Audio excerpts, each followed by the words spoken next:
Good morning student મિત્રો, મેટ્રિક્સનું chapter હવે પૂરું થઈ ગયું અને હવે પછી આપણે નવું ચેપ્ટર શરૂ કરવાનું છે. આ પહેલા હું તમને થોડી ઇન્સ્ટ્રક્શન આપી દઉં. મિત્રો, હવેથી જે પણ વિડીયો તમે જોઈ લો ત્યારે તેને વિડીયો જોયા પછી કોમેન્ટની અંદર તમારે તમારો રોલ નંબર લખવાનો છે. સમજી ગયા? તમારો રોલ નંબર તમારે કોમેન્ટમાં લખવાનો અને એના કારણે મને ખબર પડશે કે તમે આ વિડીયો જોયેલો છે અને તમારી એટેન્ડન્સ શીટમાં હું એટેન્ડન્સ પૂરીશ. તો તમારી એટેન્ડન્સ માટે પ્રેઝન્ટ છે પૂરવા માટે તમારે તમારો રોલ નંબર વિડીયો જોયા પછી કોમેન્ટમાં જરૂરથી લખો. હું તો માનું છું ત્યાં સુધી વિડીયો સ્ટાર્ટ કરો, હું તમને લિંક મોકલીશ, તમે સ્ટાર્ટ કરો તરત જ કોમેન્ટમાં ગુડ મોર્નિંગ લખો તો નહીં તો ચાલશે, પરંતુ તમારે વિડીયોમાં જો કોમેન્ટમાં તમારો રોલ નંબર જરૂરથી લખો. ઓકે, ચલો શરૂ કરીએ આજે આપણે. અને સાથે સાથે ચેનલને સબસ્ક્રાઇબ કરવાનું ના ભૂલો. ઘણા સ્ટુડન્ટ હજી સુધી આપણી ચેનલને સબસ્ક્રાઇબ નથી કરી, તો સબસ્ક્રાઇબ ચોક્કસથી કરો જેથી હું અહીંયાથી વિડીયો અપલોડ કરું તો એડવાન્સમાં તમારે જો વિડીયો જોવો હોય તો તમે જોઈ શકો. બાકી લિંક તો હું મોકલવાનો જ છું. ચલો હવે આપણે આજે શરૂ કરીએ આપણા મેથેમેટિક્સ 1 નું યુનિટ નંબર 6, એટલે કે chapter number 6, mensuration.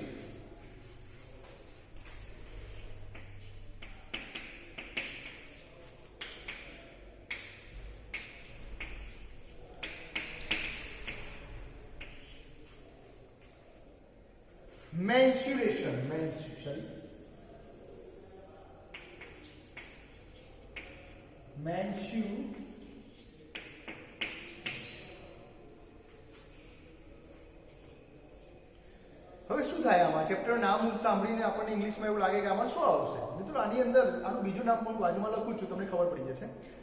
Area and volume આપણે ભણવાનું છે.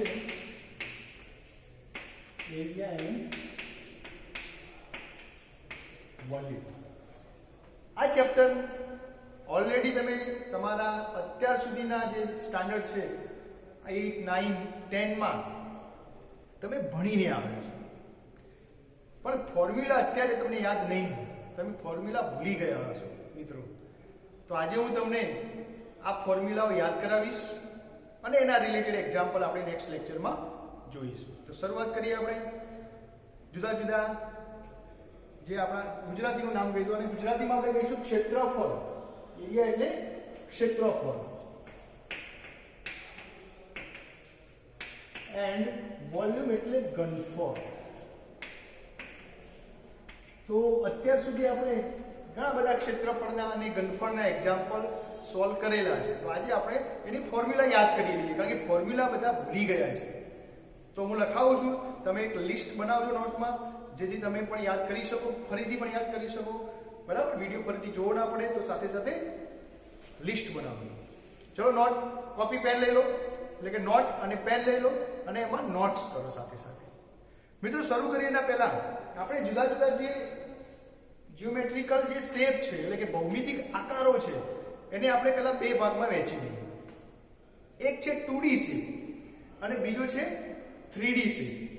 હવે 2D એટલે શું તો થોડી વાર ચર્ચા કરી લઈએ આપણે, પછી ફોર્મ્યુલા શરૂ કરીએ. કોઈ પણ એક પોઈન્ટ છે, સમજી લો એક પોઈન્ટ જેને આપણે બિંદુ કહીએ છીએ. તો આ પોઈન્ટ 2D માં આવે તો ના આવે. તો એનો ડી કયો? ડાયમેન્શન. ડી એટલે ડાયમેન્શન, પરિમાણ.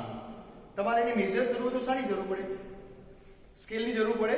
ના, કઈ જરૂર ના પડે. એની લંબાઈ ને પહોળાઈ બંને હોય, કશું જ ના હોય, પોઈન્ટ ને કઈ ના હોય, તો એને આપણે 0D સમજી લઈએ. ચલો 0D.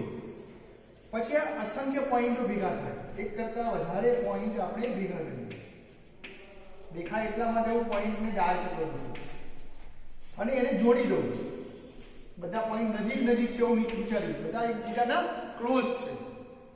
તો પોઈન્ટ જ્યારે એક કરતા વધી જશે ત્યારે બની જશે લાઈન, રેખા. અને રેખાને મેઝર કરવી હોય એટલે એમાંથી બની શકે છે રેખાખંડ, એનો નાનો પાર્ટ લઈ લઈએ તો લાઈન સેગમેન્ટ બની જશે. તમારે એને મેઝર કરવી હોય તો સ્કેલ વડે માપી શકાય, કેટલા સેન્ટીમીટર છે, કેટલા મીટર છે, જેવી લાઈન નોટમાં હોય તો સેન્ટીમીટરમાં, અને બાજુમાં કોઈ વસ્તુની લંબાઈ, દાખલા તરીકે દિવાલની લંબાઈ માપવી હોય તો મીટરમાં પણ માપી શકાય. ત્યારે તમને 1d એની લંબાઈ મળે, લેન્થ મળે. પછી જ્યારે એક કરતા વધારે લાઈન, દાખલા તરીકે એક લાઈન સેગમેન્ટ, બીજો લાઈન સેગમેન્ટ, ત્રીજો લાઈન સેગમેન્ટ, એમ કરીને અહીંયા તમને એક સ્ક્વેર દેખાય. સ્ક્વેર, ચોરસ. આ ચોરસ શું છે? આ ચોરસની અંદર લેન્થ, બ્રેથ છે, લંબાઈ અને પહોળાઈ છે. તો એને બે વસ્તુ તમારે મેજર કરવી છે. ભલે લંબાઈ પહોળાઈ સરખી હોય પણ માપવી તો પડશે ચોરસ છે કે નહીં ચેક કરવા માટે. તેથી આપણે એની અંદર બે વસ્તુ મેજર કરવા માટે એને કહીશું 2D. આ ડાયમેન્શન જે છે 2D એટલા માટે કહેવામાં આવે છે કે એને તમે કોઈ સમતલમાં ડ્રો કરી શકો. એક જ સમતલમાં એને તમે દોરી શકો. સમતલ એટલે શું? તો આવું કોઈ ગોળ વાળું જે કોઈ એરિયા હોય, એક જ પ્લેન, એને આપણે સમતલ કહેવાય. આ ચોરસને આપણે દોરવા માટે આ બોર્ડના એરિયાનો યુઝ કરી શકીએ. અન્ય સ્પેસની જરૂર નહીં પડે, બીજા વધારાની કોઈ જગ્યા જોઈએ એવું છે જ નહીં. ચોરસ એ લાઈન સેગમેન્ટનો જ બનેલો છે. અહીંયા આજે તમને દેખાય છે રેખાખંડ, એનો જ બનેલો છે. એના અંદરની જગ્યા અને બહારની જગ્યા એ ચોરસ નથી. અંદરનો એરિયા અને બહારનો આઉટર એરિયા, ઇનર એરિયા, એને ચોરસના એક ભાગ નથી. ચોરસ એટલે આટલી જ વસ્તુ થાય. સ્ક્વેરમાં આ જ આવશે, માટે 2D છે. મિત્રો જ્યારે એક કરતા વધારે પ્લેન જોઈન થાય એટલે કે ચોરસ જોઈન થાય, સમજી લો કે આ રીતે એ વસ્તુને આપણે ડ્રોઈંગ કરી શકીએ એક જ પ્લેનમાં, પણ હકીકતમાં એ વસ્તુ એક પ્લેનમાં હોતો નથી. સપોઝ હું તમને ઉદાહરણ આપું. દાખલા તરીકે આ દેખાય બધાને? જોઈ લો. તમે એને સામેથી જોશો તો આ ભાગ ખાલી સ્ક્વેર છે એટલે તમે એને 2D કહી દેશો? ના. એ આખી વસ્તુ જોવામાં આવે તો જુઓ, એને લંબાઈ છે, પહોળાઈ છે, ઊંચાઈ છે, બધું જ છે. એને ડ્રોઈંગ કરી શકીએ આપણે બોર્ડ ઉપર, પણ બોર્ડ ઉપર જો અહીંયા મૂકીશ તો એનો એક જ ભાગ બોર્ડને ટચ થશે, બાકીના પોર્શન બોર્ડથી બહાર આવી જાય છે.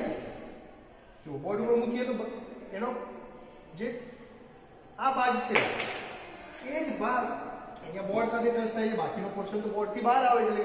જો આપણે સમતલને પાસે ગણી લઈએ, એક સમતલ અહીંયા છે, એક બીજું એની બોર્ડની એક સેજ બહાર છે, ત્રીજું, ચોથું, પાંચમું, છઠ્ઠું, તો આ થિંગ એટલે કે આ વસ્તુમાંથી પસાર થતા સમતલોની સંખ્યા કેટલી બની જાય? ઘણી બધી બની જશે. એક કરતા વધારે બની જશે. ગણી ના શકાય અત્યારે, પણ આપણે કહી શકીએ કે બહુ જ છે, વધારે છે. તો જ્યારે એક કરતા વધારે સમતલોની જરૂર પડે ત્યારે તે વસ્તુને કહેવામાં આવે છે 3D. એટલે આવી કોઈ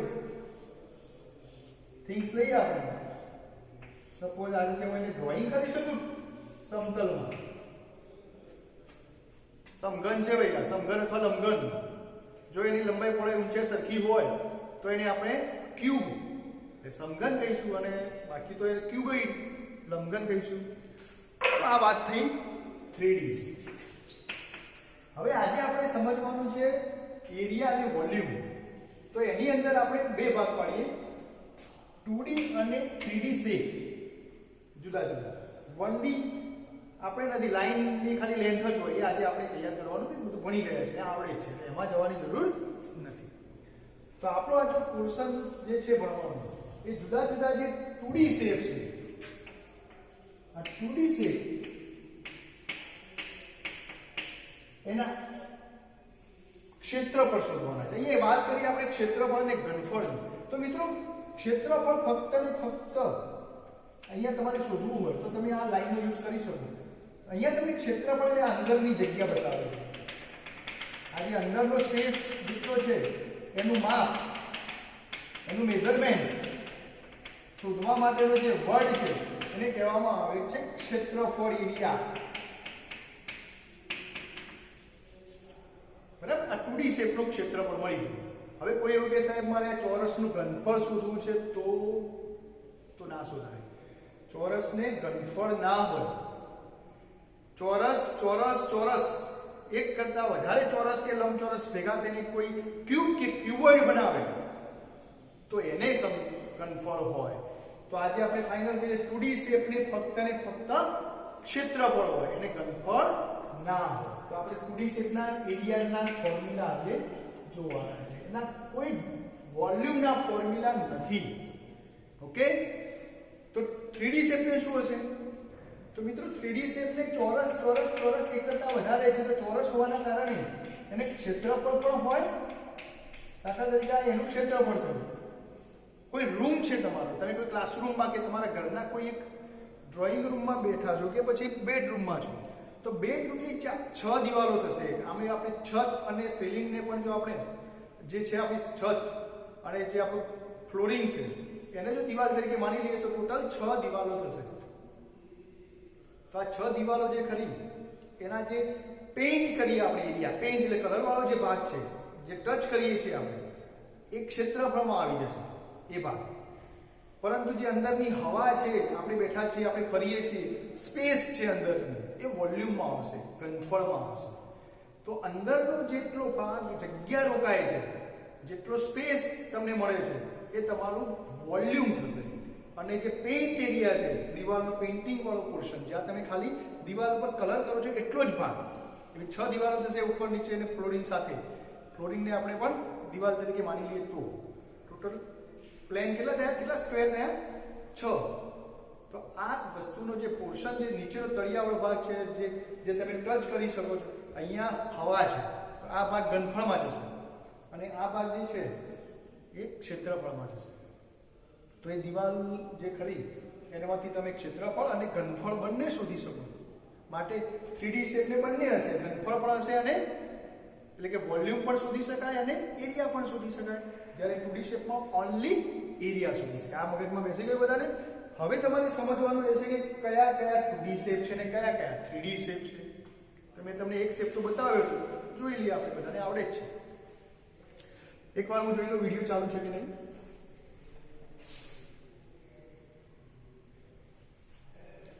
ઓકે, ચાલો. તો મિત્રો જનરલી આજે આપણે તમારા સિલેબસમાં ભણ્યા છે એમાં 3 2D શેપ જોઈએ તો એક છે ત્રિકોણ એટલે કે ટ્રાયેંગલ, બીજો છે ચોરસ એટલે કે ચતુષ્કોણ કહીશું આપણે આજે એમને. ચતુષ્કોણ એટલા માટે કહીશું, ચતુષ્કોણ એટલે કોર્ડિનેટર, 4 બાજુઓથી બનેલી વસ્તુ આવશે. કારણ કે ચતુષ્કોણ કહેવાનું કારણ એટલા માટે છે કે આપણે એક ખાલી ચોરસ નહીં ભણીએ, એના જુદા જુદા પ્રકાર પણ ભણીશું. અને એક આવશે વર્તુળ, જેને કહીશું આપણે સર્કલ.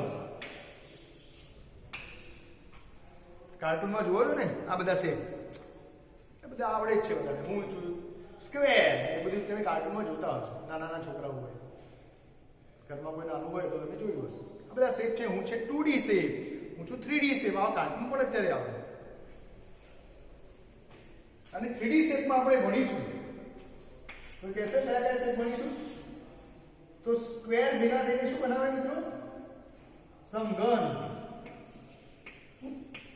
લંબઘન, શંકુ એટલે કોમન, ક્યુબ, ક્યુબોઇડ. આ બધા નામ ઇંગ્લિશમાં પણ લખું છું, બોલું છું. પછી નળાકાર એટલે સિલિન્ડર. કોઈ લઈ જાય છે ને? હા, એક હશે સિલિન્ડર, શંકુ અને ગોળો, સ્ફિયર,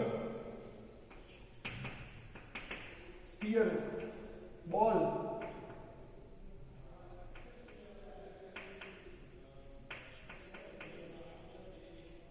સ્ફિયર એટલે કોઈ મોટો ગોળ, નક્કર ગોળો પણ હોઈ શકે, પોલો ગોળો પણ હોઈ શકે, ગમે તેવી વસ્તુ. પણ જે ક્યારે એક સર્કલ છે તો એક રિંગ છે, જે પણ ડ્રોઈંગ કરેલી છે, એ કોઈ વસ્તુ કોઈ થિંગ્સમાંથી બનેલી નથી. ઓનલી સરફેસ ઉપર આપણે એને રાઉન્ડ બનાવીએ છીએ ત્યારે એને કહીશું આપણે સર્કલ. બટ જ્યારે સ્ફિયર બને છે ત્યારે એ બોલ ટાઈપ બને છે. દાખલા તરીકે કોઈ ગોળો છે, બોલ, ક્રિકેટનો બોલ લઈ લો કે પછી તમે કોઈ નાના બોલમાં નાના બુલેટ્સ છે, આપણે છરા લઈ સાયકલના છે, બધા બોલ છે, સ્પીયર છે. ઓકે, ચલો હવે આપણે દરેકના ફોર્મ્યુલા જોઈએ.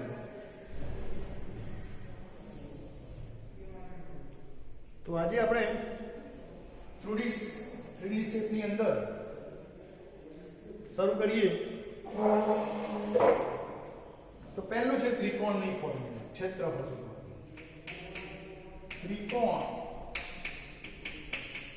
ત્રિકોણને શું કહીશું? નામ આપીશું કે ઇંગ્લિશમાં ટ્રાયેંગલ. ત્રિકોણનું ક્ષેત્રફળ એટલે એરિયા. હવે દરેક વખતે એવું લઈ લો તો એનું ફોર્મ્યુલા છે 1/2 પાયો. પાયાને ઇંગ્લિશમાં કહીશું બેઝ ઇન્ટુ વિડ્થ એટલે હાઈટ. આ સૂત્ર થઈ ગયું. પાયો ગુણ્યા વેધ બધાને ખબર જ છે, બરાબર. બીજું ફોર્મ્યુલા ત્રિકોણની જ જોઈએ આપણે. જ્યારે ત્રિકોણ ઇક્વિલેટરલ હોય, સમબાજુ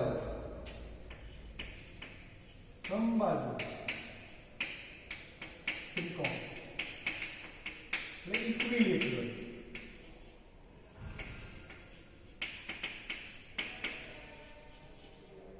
ટ્રાયેંગલ. જ્યારે ઇક્વિલેટરલ ટ્રાયેંગલ હોય ત્યારે એનું ક્ષેત્રફળ શું થશે? એની ક્ષેત્રફળ શોધવાની ફોર્મ્યુલા √3/4 a સ્ક્વેર, જ્યાં a એ ત્રિકોણની બાજુ છે.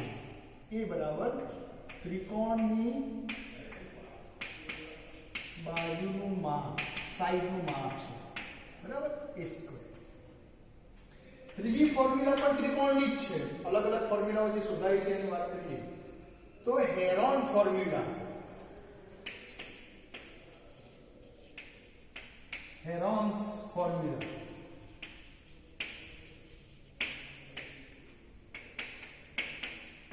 હેરોનનું સૂત્ર શેના માટે વપરાય? ભાઈ ત્રિકોણના ક્ષેત્રફળ માટે જ વપરાય છે, ધ્યાન રાખજો.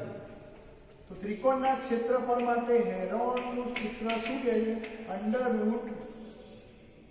√s અંશમાં s - a s - b s - c. આ બધા બ્રેકેટ છે. આ વેલ્યુ શું બને? જ્યાં s જ્યાં કે 2 s ની વેલ્યુ કેવી રીતે શોધવાની? તો s = a + b + c / 2. શું કહેવાય ભાઈ એને? s ને શું કહીશું? હાફ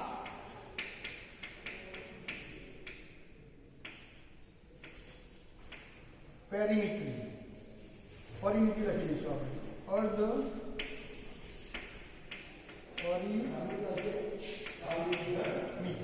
અર્ધ પરિમિતિ તરીકે આપણે એને ઓળખીશું. પેરીમીટર પણ કહી શકાય, હાફ પેરીમીટર.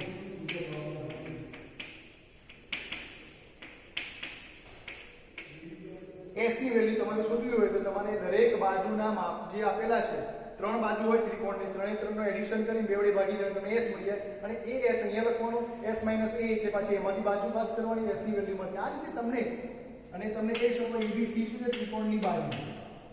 abc એ ત્રિકોણના બાજુના માપ છે.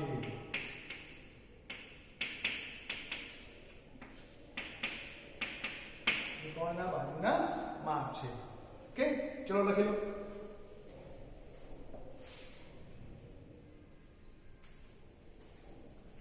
ચલો એના પછી ત્રિકોણ પૂરું થઈ ગયું. ત્રિકોણની ફોર્મ્યુલા, બધી ત્રિકોણની. હવે આપણે ફોર્મ્યુલા ભણીશું. નોટ ડાઉન કરો એકવાર, લખી દે. ચલો હું રફ કરું છું. આપણે હવે ભણીએ ચોરસ માટેની ફોર્મ્યુલા. આટલી ત્રિકોણની ફોર્મ્યુલા. ઓકે, ચલો ત્રિકોણનું કામ પૂરું.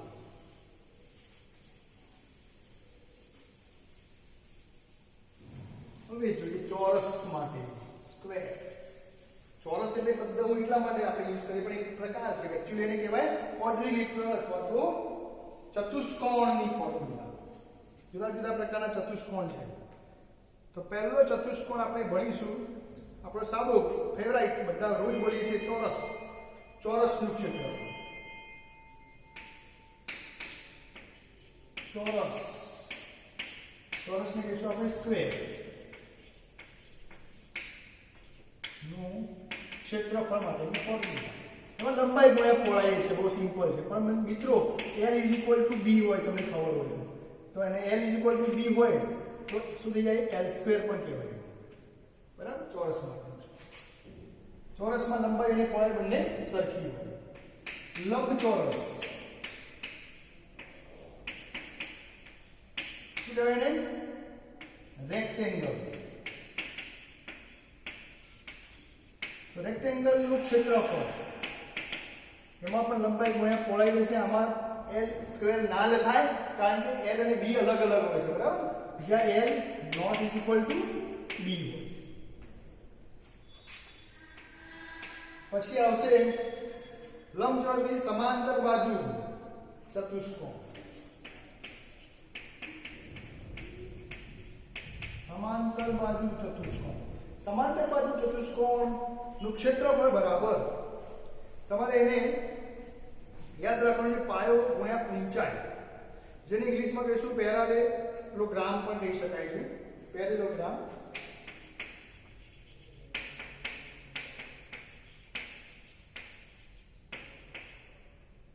બરાબર? એનું સૂત્ર થશે ક્ષેત્રફળનું. કોને કહેવાય? સમાંતર બાજુ ચતુષ્કોણ. અહીંયા ડ્રો કરું છું, જોઈએ. પહેલા સૂત્ર લખી લઈએ. પાયો ગુણ્યા ઊંચાઈ. પાયો એટલે બેઝ, જ્યાંથી ઊંચાઈ માપતા હોય ને એ ભાગ, અને ઊંચાઈ એટલે હાઈટ. દાખલા તરીકે કોઈ સ્ક્વેર ડ્રો કરું છું, ચતુષ્કોણ સમાંતર ચતુષ્કોણને આ રીતે ડ્રો કરું.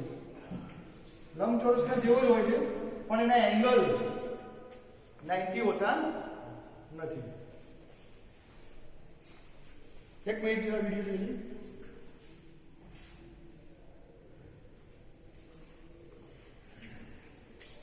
તો અહીંયા તમે લંબચોરસના જેવું દેખાય પણ 90 એંગલનો લંબચોરસ નથી હોતો, ત્યારે સમાંતર બાજુ ચતુષ્કોણ બને છે. એની જે સામસામેની જે બે બાજુઓ છે એ બિલકુલ પેરેલલ છે. સમાંતરનો અર્થ થાય છે પેરેલલ, એટલે એના નામની અંદર પણ પેરેલો વર્ડ આવે છે. પેરેલલ બધી જે સાઈડ હોય છે બીજાને સમાંતર હોય. સમાંતર શબ્દ તમને ખબર હશે. આમ બિલકુલ જગ્યા સરખી હોય બે હાથ વચ્ચે તો પેરેલલ કહેવાય. પણ અહીંયા નજીક હોય ને આ બાજુનો ભાગ ખુલ્લો હોય, આ બાજુ વધારે આ બાજુ ઓછું હોય તો પેરેલલ ના કહેવાય. તો ત્યારે તમારે એને આ બેઝ લઈએ, સમજી લો હું આને બેઝ લઈ લઉં. જ્યારે આપણે પણ કોઈ પણ જગ્યાએ બેઝ નક્કી કરવો હોય, નીચેના ભાગને આપણે જ્યાંથી હાઈટ મેઝર કરવાની હોય ત્યાંથી એનું નામ આપી દઈએ આપણે આને A B C D, અને અહીંયાથી એની હાઈટ માપી દઈએ 90 એંગલ M. તો બેઝ થશે AB અને હાઈટ થશે BM. આ એનું સૂત્ર થઈ ગયું. ચલો એના પછી જોઈએ આપણે સમબાજુ ચતુષ્કોણ. સમાંતર પછી સમબાજુ. સમબાજુ ચતુષ્કોણ એટલે કે ચોરસ ચતુષ્કોણ, જેને ઇંગ્લિશમાં આપણે સમબાજુને નામ આપીશું રોમ્બસ. રોમ્બસ જ્યારે હોય ત્યારે એનું ક્ષેત્રફળ શું થશે? આ ક્ષેત્રફળ તમારે યાદ રાખવું છે 1/2 વિકર્ણના લંબાઈનો ગુણાકાર. 1/2 વિકર્ણના લંબાઈનો ગુણાકાર. વિકર્ણનો લંબાઈનો ગુણાકાર. ઇંગ્લિશમાં વિકર્ણને કહીશું આપણે ડાયાગોનલ. વિકર્ણ એટલે diagonal, product off diagonal value. Diagonal જે છે કોઈ પણ ક્વોડ્રિલેટરલ એટલે કે સ્ક્વેર કે ચતુષ્કોણ લઈશું તો બે ડાયાગોનલ મળશે તમને. એનો આકાર આના જેવો જ હશે પરંતુ ચોરસ જેવો હશે થોડો.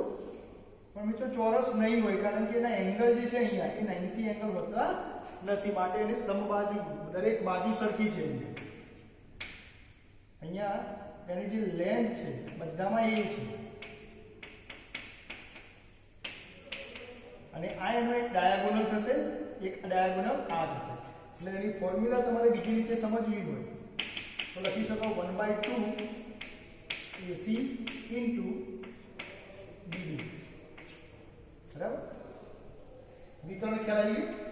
ચલો લાસ્ટ 8 નંબર. સમલંબ ટ્રેપેઝિયમ. સમલંબ એને કહેવાય ટ્રેપેઝિયમ ચતુષ્કોણ. એનું ક્ષેત્રફળ મળવાનું છે. કે જરા મને નીચે લખવું પડશે. દેખાય છે બધાને? 6 નંબર. 8 નંબર. સમલંબ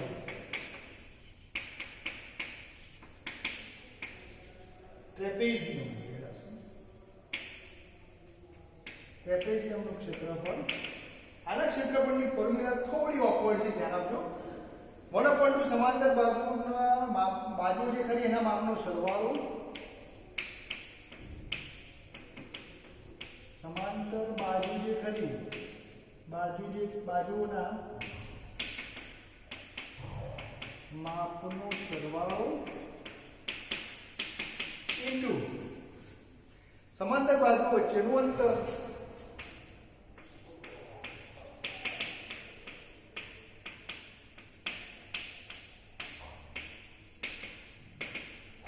ઇંગ્લિશમાં કહીશું સમાંતર પેરેલલ સાઈડ જે બે હોય છે. તમને પહેલા તો હું તમને આકૃતિમાં બતાવું કે ભાઈ કોને કહેવાય સમલંબ ચતુષ્કોણ. અહીંયા જરા હું ડ્રો કરું છું. જગ્યા અહીંયા છે, જોઈ લેજો. અહીંયા લખું છું હું સમલંબ ચતુષ્કોણની આકૃતિ, જેને આપણે કહીશું ટ્રેપેઝિયમ. કેવો હોય છે ટ્રેપેઝિયમ? તો મિત્રો ટ્રેપેઝિયમને આપણે આ રીતે ડ્રો કરીએ. એક સાઈડ અહીંયા બંને પેરેલલ છે પણ લેન્થ અલગ અલગ છે. જુઓ, આની લેન્થ સમજી લો B છે અને આની લેન્થ A છે. લંબાઈ જુદી જુદી છે. A મોટી છે, બંને પેરેલલ તો દેખાય છે. જગ્યા બંને વચ્ચે સરખી છે. અહીંયાથી અહીંયા જોઈન કરો, અહીંયાથી આમ સીધી જોઈન. આ બનશે તમારો સમલંબ ચતુષ્કોણ. એમાં તમને કમ્પલસરી બે લાઈન પેરેલલ હોવી જોઈએ, એક અને બીજી એ પેરેલલ ના હોવી જોઈએ, તો તેને સમલંબ કહેવાય. એક મિનિટ, સમજી ગયા? તો આ થયો આપણો ટ્રેપેઝિયમ.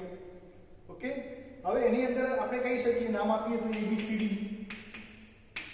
હવે બાજુ કઈ સમાંતર છે? તો એક AB બાજુ અને BC બાજુ સમાંતર છે, જેના બાજુના માપ આપણે સ્મોલ લેટર A અને B માં લખેલા છે. તો અહીંયા બાજુનો સરવાળો આપણે લખી શકીએ 1/2 A + B ઇન્ટુ સમાંતર બાજુ વચ્ચેનું અંતર. બાજુના માપનો પેરેલલ સાઈડ આ બંને પેરેલલ છે, એના માપ છે A અને B, તો બંનેનું એડિશન.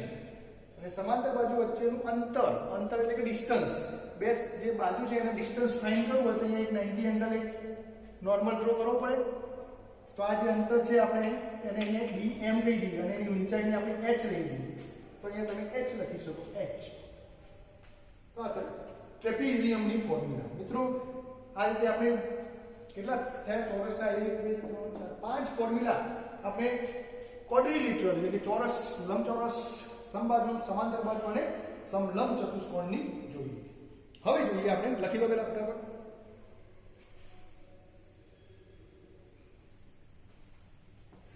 ચલો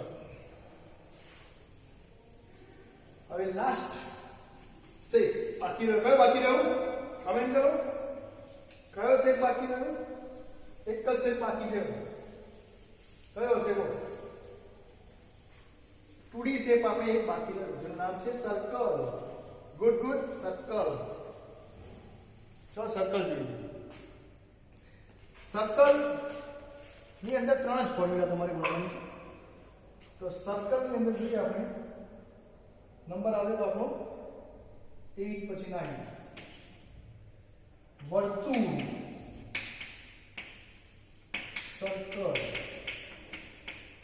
ક્ષેત્રફળ એટલે એરિયા πr². બધાને આવડે જ છે. r = ત્રિજ્યા, ખબર છે ને? જે r = ત્રિજ્યા. સર્કલ કેવું હોય? આ સર્કલ એનું સેન્ટર આ તમારો થયો r. બરાબર, અહીંયા એ બિંદુ, અહીંયા O. સર્કલ એ O બિંદુ છે સેન્ટર, અને R એની રેડિયસ છે. R is equal to radius, ત્રિજ્યા.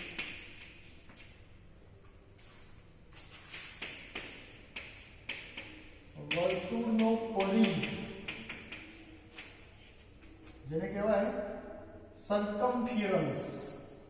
અહીંયા લખું છું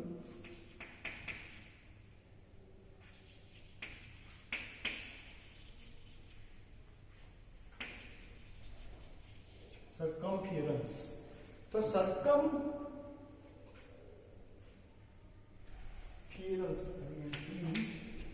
સર્કમ્ફરન્સ નું ફોર્મ્યુલા થશે 2πr. અને છેલ્લે તમને કહીએ સર્કલ ની જગ્યાએ હવે જોઈએ આપણે વૃત્તાંશ. વૃત્તાંશનું ક્ષેત્રફળ, જેને ઇંગ્લિશમાં કહેવાય સેક્ટર ઓફ સર્કલ, એનો એરિયા. તો એની ફોર્મ્યુલા થશે πr² θ બાય 360. હવે તમને પ્રશ્ન થાય કોને કહેવાય ભાઈ વૃત્તાંશ કોને કહેવાય? તો કોઈ સર્કલ હોય, એનું સેન્ટર હોય, ત્યાંથી આ રીતે બે રેડિયસ લઈએ આપણે AB, અને આ પોર્શન બને છે ડેશ ડેશ ડેશ ડેશ, તમને દેખાય આટલા ભાગને કહેવામાં આવે છે વૃત્તાંશ, જેમાં કર્વ શેપ આવે અને આ ડેશ લાઈન આવે. ત્રિકોણ નામ, ત્રિકોણમાં નીચેની લાઈન પણ સ્ટ્રેટ હોય. આવું નહીં થાય, આવું થશે. આ પ્રકારનો એરિયા, આવા પ્રકારના એરિયાને કહેવાય વૃત્તાંશ. કોણ નહીં કહેવાય મિત્રો, યાદ રાખજો. કોણની અંદર 3D શેપ હોય, આ તો 2D શેપમાં છે, એટલે એને કહીશું વૃત્તાંશ. એની ફોર્મ્યુલા આ થશે. ઓકે, થીટા ક્યાંથી લેવાનો? આ બંને વચ્ચેનો એંગલ જે છે એ થશે તમારો થીટા. ઓકે, તો અહીંયા આપણે લેક્ચર 2D શેપનું પૂરું કરીએ છીએ. બરાબર. તો મિત્રો આ રીતે લેક્ચરમાં જેટલા પણ તમને મેં ફોર્મ્યુલા લખાવ્યા એને તમે તૈયાર કરી લેજો. એનો યુઝ કરીને આપણે ફોર્મ્યુલાનો યુઝ કરીને એક્ઝામ્પલ કરવાના છે. ઓકે, ચલો બેસ્ટ લક.